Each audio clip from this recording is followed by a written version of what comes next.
Bon, imaginez un peu la scène. On vient de courir un sprint hyper intense. Les muscles brûlent, on est vraiment à bout de souffle. Ouais, le genre de moment où on n'en peut plus, quoi. Voilà. Et là, pour se reposer, on s'assoit sur un banc et on décide de résoudre de tête des équations mathématiques super complexes. C'est totalement absurde, dit comme ça. Personne ne ferait ça. Absolument personne. C'est absurde, mais en fait, c'est très exactement ce que fait notre cerveau au quotidien. Ah oui, je vois très bien où tu veux en venir. Je veux dire, après 1 heure de concentration totale sur un projet hyper exigeant, hop, la main plonge automatiquement dans la poche, on sort le téléphone, on ouvre une appli et on se dit qu'on va faire une pause. Et c'est justement là qu'on se trompe complètement. C'est le cœur de notre plongée d'aujourd'hui dans ces notes. On a déjà vu ensemble comment choisir sa priorité du jour, comment bloquer les distractions, Ouais, les phases qu'on appelle highlight et laser en fait. c'est ça. Mais là, on s'attaque à la troisième phase, celle de la régénération, l'énergie.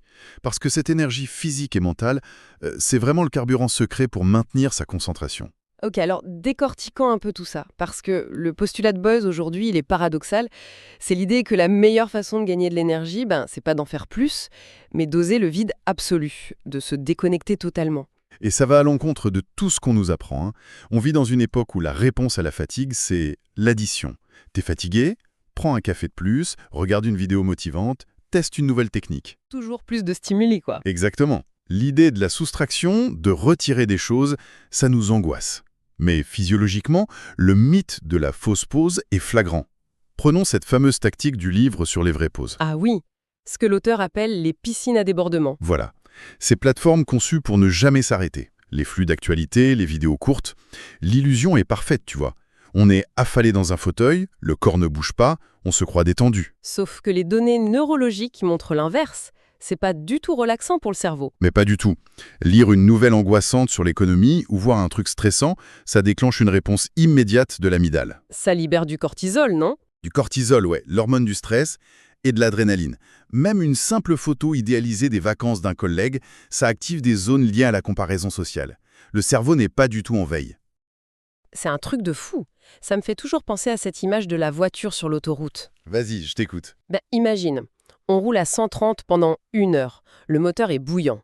Et pour faire une pause, on se gare sur le bas-côté, on met le point mort et on écrase l'accélérateur à fond. Ah ouais, hein, le moteur hurle dans le vide. Exactement.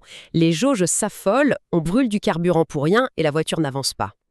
Croire que scroller sur un écran repose l'esprit, c'est pareil. On empêche le système de refroidir. C'est une excellente analogie. Et cette surchauffe, elle est insidieuse. Même les pros tombent dans le panneau.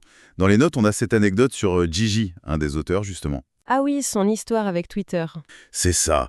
Il confesse que parfois, après juste 15 minutes de travail profond, la tentation est trop forte. Le cerveau capte une micro-difficulté et propose une fuite vers la dopamine facile. 15 minutes, c'est rien pourtant. Je suis sûre que beaucoup de gens se reconnaissent là-dedans. Complètement. Et sa solution, ça n'a pas été de compter sur sa volonté. Il a mis en place une friction, un ralentisseur. Qu'est-ce qu'il a fait exactement? Il a configuré son navigateur pour tomber sur une page de connexion vierge, sans mot de passe enregistré. Il devait taper un truc long et complexe à chaque fois. Ah, malin. Ce simple obstacle, ça crée un court-circuit cognitif en fait. Exactement. Le cerveau sort du pilote automatique. Il s'arrête et la rationalité reprend le dessus. On se dit attends, j'ai vraiment envie de faire tout cet effort juste pour un même. Et du coup, ça le force à prendre une vraie pause. Se lever, marcher, regarder par la fenêtre. Mais bon, ça soulève une autre question quand même. Laquelle? Devoir pirater sa propre machine pour s'empêcher de s'autodétruire le cerveau, c'est qu'il y a un problème plus profond, non? Si un simple écran nous vide de notre énergie en 5 minutes, c'est que notre biologie est cassée. Pas cassé, non, mais en décalage total. Et c'est là que ça devient vraiment intéressant. Pour comprendre ça, il faut introduire notre ancêtre préhistorique. Le fameux chasseur-cueilleur. C'est lui. Appelons-le Urk. Si on regarde la journée type du Urk, il y a un truc qui domine tout le reste. Le silence. Le vide sensoriel. Voilà. À part le vent dans les feuilles ou un craquement de branches, c'était le calme plat. C'était la norme absolue de son existence. Mais on a le même cerveau que lui en fait. Exactement le même système nerveux. On a évolué pour prospérer dans ce silence. Pour Urk, ce vide, c'était le moment où son cerveau traitait les données. Il mémorisait son territoire, analysait les dynamiques de la tribu, tout ça en tâche de son. Très économe en énergie du coup. C'est ça.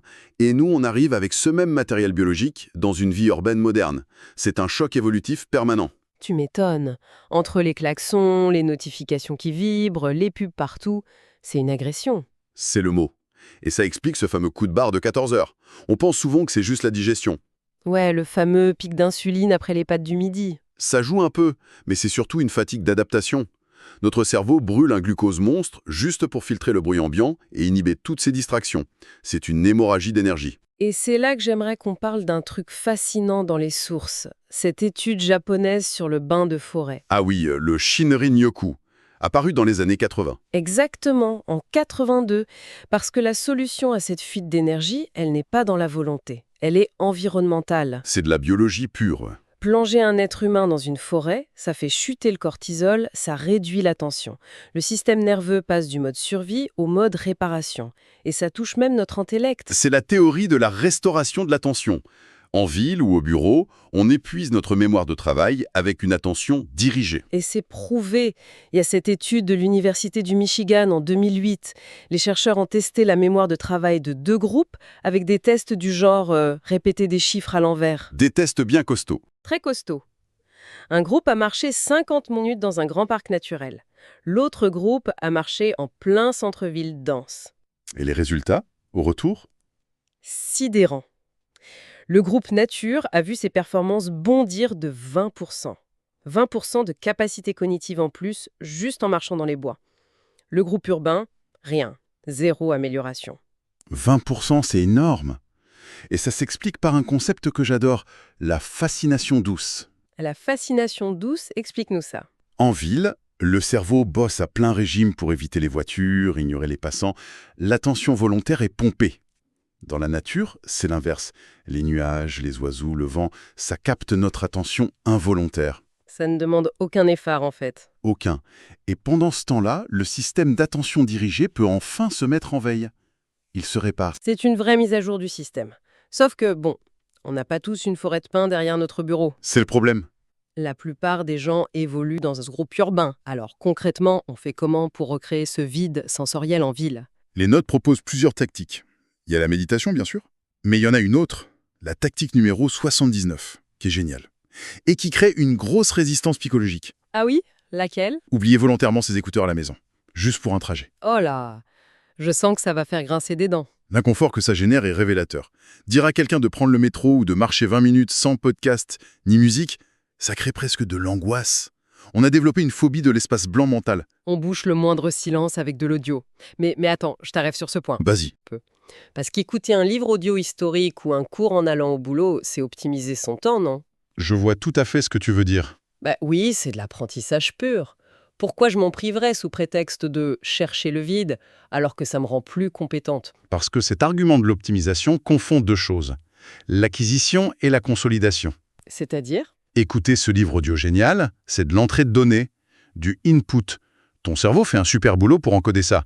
Mais là, on ne cherche pas la productivité, on cherche la régénération. D'accord, l'objectif n'est pas le même. Exactement. Si tu optimises chaque minute, tu crées un embouteillage neuronal. Dès la journée de boulot chargée, au trajet sous podcast, jusqu'au documentaire le soir, le cerveau n'a jamais le temps de digérer. Ah, ça me fait penser au Default Mode Network. Le fameux réseau du mode par défaut du cerveau. C'est exactement ça. Les neurosciences disent que ce réseau s'active précisément quand on arrête de donner des infos à notre cerveau. C'est lui qui fait le tri, qui connecte les idées de la journée, qui consolide. Sans ce moment de vide, en marchant dans la rue sans écouteurs, l'esprit n'a pas l'espace pour faire ce tri. C'est donc le moment de la digestion. Ouais, laisser son esprit divaguer sur l'architecture ou les bruits ambiants, c'est pas du temps perdu. C'est pour ça que les meilleures idées arrivent souvent sous la douche, tu sais. Le cliché de l'idée de génie sous l'eau. C'est pas un mythe, c'est juste un cerveau à qui on a enfin laissé le temps de traiter l'info en arrière-plan. Donc en fait, l'ennui apparent, c'est pas un échec de productivité, c'est vital. Sans ça, on fait une vraie indigestion d'informations. Exactement. Même si l'information est d'excellente qualité, il faut l'assimiler. Ça change toute la perspective. Marcher sans musique, c'est plus une corvée, c'est un soin biologique radical. Et c'est la grande leçon de cette phase de régénération. Oser le vide, c'est pas du tout un truc anti-technologie. On ne dit pas de jeter son téléphone pour aller vivre dans une grotte. On ne devient pas notre ancêtre Urk à temps plein. Non, voilà. C'est une stratégie hyper moderne en fait. On se déconnecte temporairement pour restaurer cette batterie fondamentale. Sans ça, impossible d'avoir une concentration de type laser ensuite. C'est une boucle vertueuse. On refuse les piscines à débordement, on accepte le silence quelques minutes par jour, et hop, on restaure notre attention dirigée. Et la clarté mentale qui en ressort, c'est le bénéfice ultime. Quand le brouillard se dissipe, on voit beaucoup plus clair pour observer son propre système et ses propres failles. C'est ce qui nous préparera à la prochaine étape de notre démarche, en fait. Comprendre ce qui nous draine et ce qui nous recharge. Parce que sans cette fondation d'énergie, toutes les techniques d'organisation du monde finissent par s'effondrer. C'est clair. Juste avant de terminer, pensez à ça, parce que ça fait réfléchir. Si le silence est le moment où notre cerveau fait ses meilleures connexions et digère les complexités de nos vies, Ouais.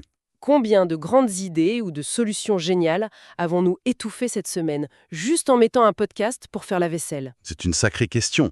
L'espace vide a une valeur inestimable. L'énergie n'est pas toujours dans le prochain contenu qu'on va consommer, mais très souvent dans ce vide qu'on ose enfin accepter. Et c'est là que tout commence vraiment à prendre sens. Et pour celles et ceux qui veulent aller plus loin, le livre est disponible gratuitement via le lien en description.